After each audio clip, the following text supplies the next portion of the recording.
السلام علیکم ناظرین، آپ دیکھ رہے ہیں سوچنا ہوگا. میں ہوں ڈاکٹر سجاد بخاری. ناظرین، بات کریں گے ہندوستان اور نوجوانوں کے قتل کی. ایک تاریخ موجود ہے اور ہندوستان کی جو قاتل افواج ہے اور خاص طور پر جو انکاؤنٹر اسپیشلسٹ کہلائی جاتی ہے پوری دنیا میں، نوجوانوں کا قتل کیا ہے. اس حوالے سے ہم مزید بھی بات کرتے ہیں. ایک بریک لیں گے اور بریک کے بعد آپ سے تفصیلاً اس حوالے سے گفتگو کریں گے.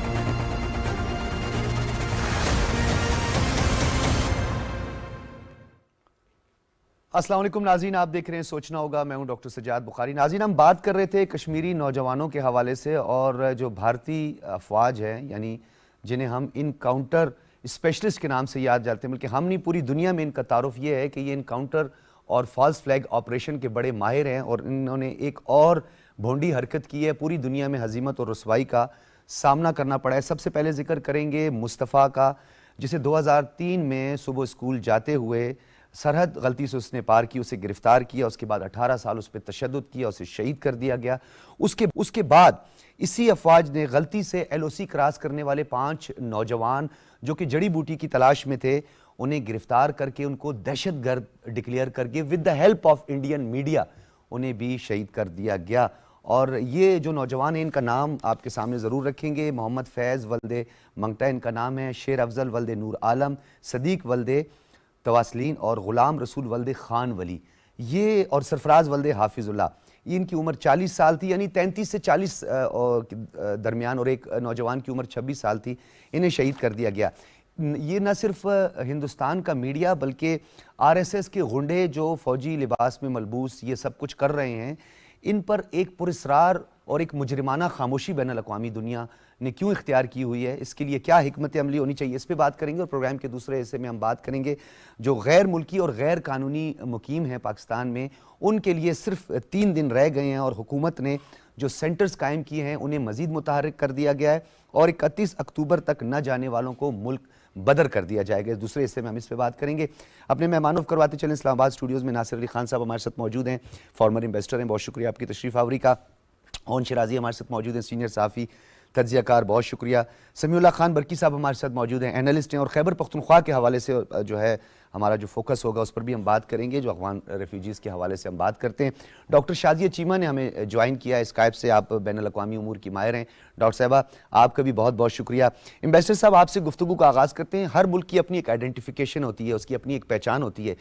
یہ انفارچونیٹ کہیں گے ہمارا نیبر ہے، تو اس کی پوری دنیا میں فالس فلیگ ایکسپرٹس اور انکاؤنٹر اسپیشلسٹ کے نام سے ان کی جو ہے وہ، اور پھر ایک سبکی ہوئی ہے، ہزیمت کا سامنا کیا ہے بین الاقوامی سطح پہ. اس کیا محرکات ہیں، اچیو کیا کرنا چاہتے ہیں آر ایس ایس؟ دیکھیے، سب سے بڑی بات تو یہ، جب سے یہ بی جے پی کی گورنمنٹ آئی ہے، انہوں نے جو وعدے کیے تھے خاص طور سے غریبوں سے، وہ کیونکہ وہ نہ پورا کر پائے تو انہوں نے اٹینشن ڈائیورٹ کرنے کے لیے ایک دشمن ڈھونڈنا تھا. اور اس میں مسلمانوں کے اوپر تشدد پورے انڈیا کے اندر یہ ایک روایت بن گئی، جس کے اندر حکومت جو ہے وہ اپنی آنکھیں پھیر لیتی ہے اور اس قسم کے آر ایس ایس کے گنڈے اور جو ہندوتوا پہ یقین رکھتے ہیں وہ لوگ آ کے طرح طرح کے مظالم، آپ نے دیکھا ہوگا پبلک لنچنگ ہوتی ہے، گوشت کھانے پہ لوگوں کو پکڑا جاتا ہے، لوگوں کے گھر گرائے جاتے ہیں. یہ سب چیزیں ان سے ان کو ایکچولی جو وہ ہندو طبقہ ہے جس کو کہ یہ وعدے جن کے پورے نہیں کر پائے، ان کو ایک دوسرے راستے پہ لگا دیتے ہیں. بالکل. اور بیروزگاری ہمارے اصل دشمن جو ہیں یہ مسلمان ہیں، اور اگر یہ نہ کریں تو ان کو پاکستان چلے جانا چاہیے. تو اس قسم کی چیزیں جو ہیں نا، یہ ایک سیاسی کھیل ہے. اور 2019 میں جو ان کے انتخابات ہوئے، اس میں ایک طریقے سے یہ کامیاب ہوئے، کیونکہ انہوں نے ڈیوائسونیس، بانٹنا لوگوں کو، اس میں کامیابی سے ایک اٹینشن جو ہے وہ ڈائیورٹ کرا دیا ان لوگوں کا کہ وہ جو پوچھ سکتے تھے کہ جناب وہ جو 2014 میں آپ نے وعدے کیے تھے اس کا کیا ہوا, ان میں سے کتنے وعدے پورے ہوئے ہیں. تو آپ یہ تو ایک بہت ہی عام بات ہے, یہ اور ملکوں میں بھی ہوتا ہے کہ جب کوئی آپ کسی پرابلم میں ہوں تو آپ پبلک کا اٹینشن جو ہے نا وہ کسی اور طرف لگا دیں تاکہ وہ چیز جو ہے وہ میڈیا سے اور لوگوں کے ڈسکشن سے وہ کہیں الگ ہو جائے. لیکن اتنے ایکسٹریم پہ جا کے انویسٹر صاحب why, what is the reason behind, دیکھیے یعنی اتنا شدت سے جا کے, اور پوری دنیا کو اس کا ادراک کیوں نہیں ہے؟ دنیا کہتی ہے جی دنیا کی سب سے بڑی ڈیموکریسی جو ہے وہ انڈیا ہے. اب ہمیں وہ ایکسپوز کرنا چاہیے ان کو. وہاں پہ معاشی انٹرسٹ بھی ہیں شامل کہ اتنا بڑا مارکیٹ ہے انڈیا کا, جو 250-300 مڈل کلاس اتنی وہ رکھتا ہے سکت کہ وہ باہر کے طرح طرح کے لگژری گڈز خریدتا ہے, گاڑیاں خریدتا ہے. وہ مارکیٹ جو ہے وہ جو ویسٹرن نیشنز ہیں یا جو ایکسپورٹ جن کے پاس ایکسپورٹیبل سرپلس ہوتا ہے وہ چیز ان کو بڑی اٹریکٹیو لگتی ہے. اس کے علاوہ جو جہاں تک چین اور امریکہ کا ایک رائیولری ہے اس میں انہوں نے یہ فیصلہ کیا ہے کہ اسٹریٹیجکلی انڈیا ہمارا پارٹنر ہوگا تاکہ یہ چائنا کے انفلوئنس کو کسی طرح سے اس کی کنٹینمنٹ کے لیے, ٹھیک ہے. اچھا اس میں بہت سے گناہ معاف ہو جاتے ہیں. ہاں تو ہمارا کام یہ ہے کہ ہم دنیا کو باور کریں اور جتنے ریلیٹیو فورمز ہیں, یونائٹڈ نیشنز کی جو ہیومن رائٹس کاؤنسل ہے, ایمنسٹی انٹرنیشنل ہے, سیکیورٹی کاؤنسل میں, جنرل اسمبلی میں, ہر جگہ یہ ایشو اٹھائیں. اور جہاں جہاں ہمارے سفارت خانے ہیں ہم اپنے سفیروں کو ان کے فورن آفس میں بھیج کے اور یہ سارے ڈیٹیل سے ان کو باور کرائیں. ٹھیک ہے. انوائس سے بھی انٹریکشن جو ہے وہ روز کی بنیاد پہ ہونا چاہیے. بہت ساری تجاویز آتی ہیں. ڈاکٹر شازیہ میں آپ کی طرف آؤں گا, پھر میں اپنے اسٹوڈیو میں مہمانوں کی طرف اس مزید گفتگو کو آگے بڑھائیں گے. فالس فلیگ آپریشنز کی اگر ہم بات کریں اور ماضی کے کچھ واقعات, اڑی حملہ, پٹھان کوٹ حملہ, اسی طریقے سے پلوامہ کا ایک ڈراپ سین ہم نے دیکھا, یہ دنیا کس طرف جا رہی ہے؟ ایک جینوسائیڈ نظر آ رہا ہے, نوجوانوں کو فرضی گرفتاریاں ہو کے پھر ان کو فرضی جو ہے وہ انکاؤنٹر کر دیا جاتا ہے, فالس فلیگ آپریشنز ہو رہے ہیں اور نسل کشی کا ایک سلسلہ جاری ہے. ابھی یہ ریسنٹ جو 2 واقعات ہوئے ہیں اس سے تو دنیا کی آنکھیں کھل جانی چاہیے.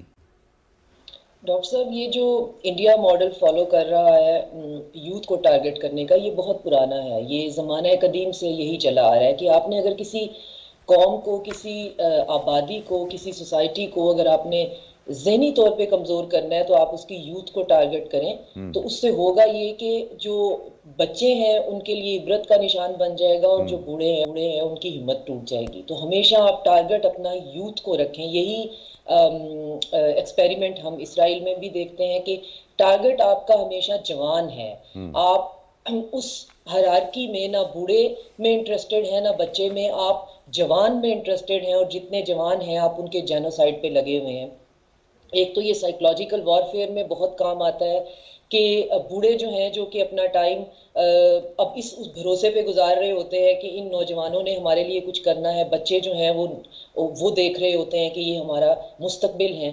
تو آپ اس کو ٹارگٹ کریں اور اس حد تک کریں کہ کوئی کسی قسم کی کوئی گنجائش ہی نہ رہے, آپ کسی قسم کا کوئی لحاظ ہی نہ رکھیں, اور جہاں پہ آپ کو جتنی تعداد میں دستیاب اور درکار ہو آپ کھلے عام جو ہے وہ ان کا قتل عام کرتے رہیں. اب آپ کا دوسرا سوال یہ ہے کہ جب یہ اس 21ویں صدی میں کھلے عام قتل عام ہوتا ہے تو باقی دنیا جو ہیومن رائٹس کے چیمپئن بنتے ہیں, ہم تو تیسری دنیا کے باشندے ہیں, ہماری تو ہو سکتا ہے ہمیں تو یہاں پہ آ کے یہ بھی بتایا جاتا ہے کہ آپ لوگوں کی تو ہیومینٹی جو ہے وہ بھی ہمارے لیے ریزرویشنز ہیں, آپ کی ڈیموکریسیز پہ ہماری ریزرویشنز ہیں, آپ کے وے آف لائف پہ بہت سبجیکٹیو اور ریلیٹیو قسم کی ہماری ریزرویشن ہے, تو ہم تو پیچھے ہٹ گئے. یہ جو ہیومن رائٹس کے چیمپئن ہیں یہ اس پہ آنکھیں کیسے بند کر لیتے ہیں؟ ان کی سلیکٹیو بلائنڈنس یہاں پہ آ کے کہاں چلی جاتی ہے جہاں پہ ان کو ایک پوری ایتھنیسٹی کا جینوسائیڈ ہو رہا ہے اور ان کو دکھائی نہیں دیتا ہے. تو اس کا جواب سفیر صاحب نے بہت بخوبی دے دیا ہے کہ یہ دنیا جو ہے یہ اس کی بنیاد ہی کیپٹلزم پہ ہے، اس کی بنیاد ہی مفاد پہ ہے، اس کی بنیاد ہی اس بات پہ ہے کہ کون کس کو کتنا فائدہ دے سکتا ہے. اب بیچارے نہتے کشمیری جو ہیں وہ براڈر ورلڈ کو کتنا فائدہ دے سکتے ہیں کہ آپ ان کے لیے بات کریں، لیکن انڈیا جو ہے اس سے آپ نے اپنی بہت زیادہ فالس ہوپس لگائی ہوئی ہیں اور آپ بہت زیادہ ایمبیشیس قسم کے ایڈونچر پلان کر رہے ہیں اس کے نام پہ. تو آپ اس کے معاملے میں خاموش رہیں گے، لیکن جو کمزور ہے آپ اس کے لیے نہیں بولیں گے. تو آپ کی اپنی ہیومینٹی کتنی ریلیٹیو ہے. میں ڈاکٹر صاحبہ ایک بڑا امپورٹنٹ آپ نے نقطہ بیان کیا تھا، سائیکولوجیکل وارفیئر کی آپ نے بات کی تھی، یا اب ہم ڈیجیٹل اور عصر حاضر کی بات کرتے ہیں. یہ پیرلل جو ہے ہماری مشرقی سرحد پہ تھرڈ جنریشن وار اور پھر اس کے بعد اس کو سائیکولوجیکل اور ہائیبرڈ وارفیئر، یہ پیرلل جو ہے آپ کو نہیں لگتا حملہ آور ہو گئے ہیں اور شاید مشرق وسطیٰ کی وجہ سے تھوڑی ان کی حوصلہ افزائی ہو گئی ہے، کیونکہ وہاں پہ بھی تو قتل و غارت کا سلسلہ جاری ہے؟ یہ بالکل ایسا ہی ہے. ایک ریسرچ رپورٹ میں پڑھ رہی تھی کہ انڈیا جو ہے وہ کشمیر کے اندر اسرائیل کا ماڈل فالو کر رہا ہے، جس میں ڈیموگرافک چینجز ہیں. پہلے تو پولیٹیکل ریپریزنٹیشن کو ویک کرنا ہے، جیسے پی ایل او کے ساتھ ہوا. آپ ان کی پولیٹیکل ریپریزنٹیشن کو ویک کر دیں تاکہ وہ کسی بھی پلیٹ فارم پہ آ کے بات نہ کر سکیں، اور جو ان کو ریپریزنٹ کرنے والا ہے اس کو آپ میڈیا کے ٹرائل کے تھرو آپ اسے ٹیررسٹ بنا دیں. جیسے کہ حماس کو اور حزب اللہ کو آپ نے پہلے فلسطین کی پولیٹیکل ریپریزنٹیشن کے ٹکڑے ٹکڑے کیے، جب ان کی آواز اٹھانے والا کوئی نہیں رہا تو جو ان کی انگلی پکڑنے والا ہے آپ دنیا بھر میں اس کو بنا دیں دہشت گرد. یہی ماڈل کشمیر میں فالو ہو رہا ہے.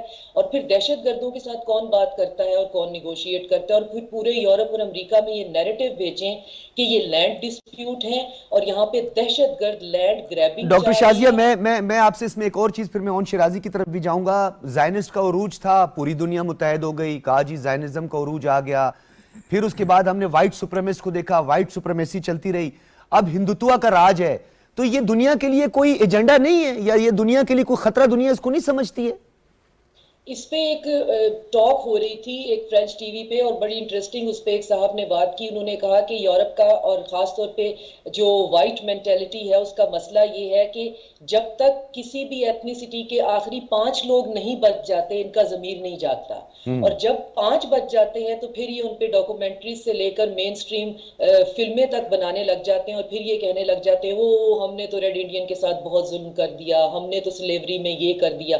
تو اس کا یہ کہنا تھا کہ آپ مارو، کتنے فلسطینیوں کو مارو گے، اور مجھے پوری امید ہے کہ جب آخری 5 فلسطینی بچ جائیں گے تو پھر یورپ کا ضمیر جاگ جائے گا.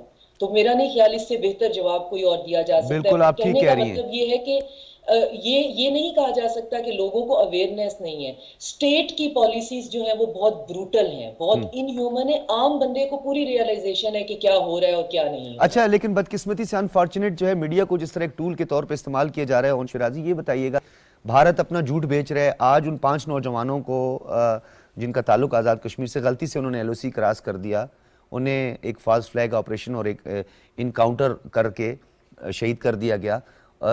وہ ایک جھوٹا پروپیگنڈا ہندوستان کر رہے ہیں. ہم سچ بتانے سے ہمارے قلمکار بدقسمتی سے، I am starting with my self, کہ ہم جو قلمکار اور اہل صحافت سے جڑے ہیں، ہم اس کو کیوں اتنے پریورٹی نہیں دے رہے، فوکس نہیں ہے ہمارا. اچھا ڈاکٹر صاحب، ایشو یہ ہے کہ بطور جرنلسٹ میں یہ کہوں گا کہ آپ دیکھیں کہ آپ کا کتنا کنٹینٹ جو ہوتا ہے ایک پرائیویٹ ٹی وی چینل پہ، آپ لوکل سیاست سے نکل کے آپ اپنے